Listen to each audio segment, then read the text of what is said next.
Balitang pambansa. Good news sa mga kapatid natin sa militar, tataasan na po ang base pay ng mga sundalo at iba pang uniformed personnel. Saklaw ng pagtataas ng sweldo mga uniformed personnel mula po sa Defense Department, DILG, Philippine Coast Guard, Bureau of Corrections at National Mapping and Resource Information Authority. Ipatutupad ang pagtaas sa 3 tranches simula po sa January 1, 2026, January 1, 2027 hanggang sa January 1, 2028. Ayon po kay Pangulong Bongbong Marcos Jr., pagkilala ito sa kanilang dedikasyon at paglilingkod sa bayan.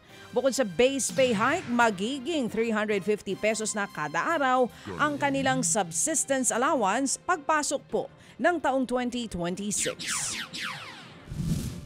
Naniniwala ang administrasyong ito na ang mga nagtatanggol sa bayan ay nararapat ring protektahan ng pamahalaan. Makatarungan sahod at sapat na suporta, ito ang handog ng sambayanan sa ating mga tagapagtanggol.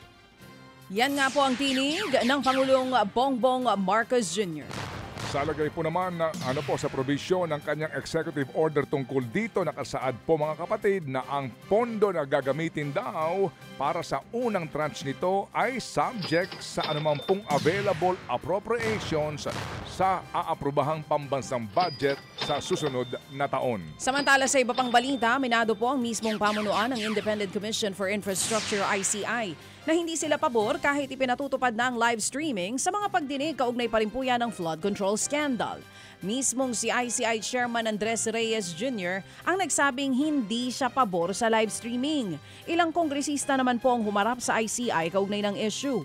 Bagamat itinanggi nila ang kinalaman sa flood control scandal, pare-pareho silang humiling ng executive session kaya hindi rin nakita ng publiko ang mga pagdinig.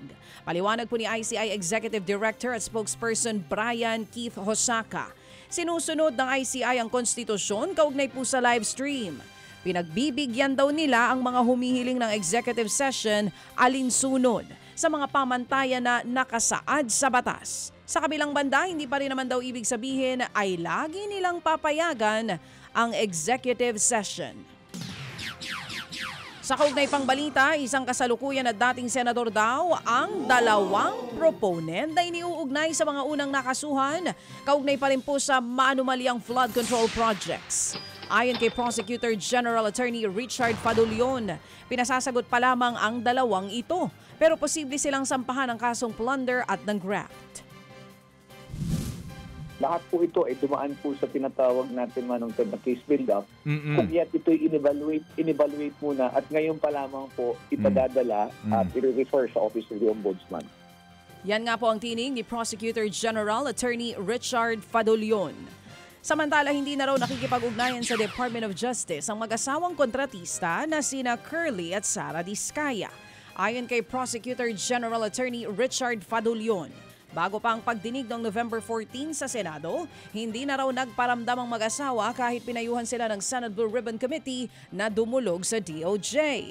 Kabilang po sila sa malalaking contractors na nadadawit sa flood control scandal. Kabilang po sila sa tinitignan na maging testigo sa mga kaso na ihahain sa mga sangkot pero hindi na daw nagparamdam ang mag-asawang Diskaya. Wala na ring ma-evaluate na testimonya ang DOJ para maging basihan kung isasama sa Witness Protection Program o hindi ang mag-asawang Diskaya. Right now, wala po kaming ini-evaluate na testimony ng Diskayas or ng statement ng Diskayas para po sapat na basihan para malaman kung sila po ay pwedeng tanggapin o hindi bilang testigo. Yan nga po ang tinig ni Prosecutor General Attorney Richard Fadulion. Mga kapatid, brothers and sisters, saan ka pa? Dito na tayo sa totoo. Dito na tayo sa True FM. Mga kapatid, mag-subscribe and follow po kayo sa social media accounts ng True Network PH. Yan po kami, hanapin nyo lang True Network PH, Facebook, Instagram, YouTube, TikTok, and podcast.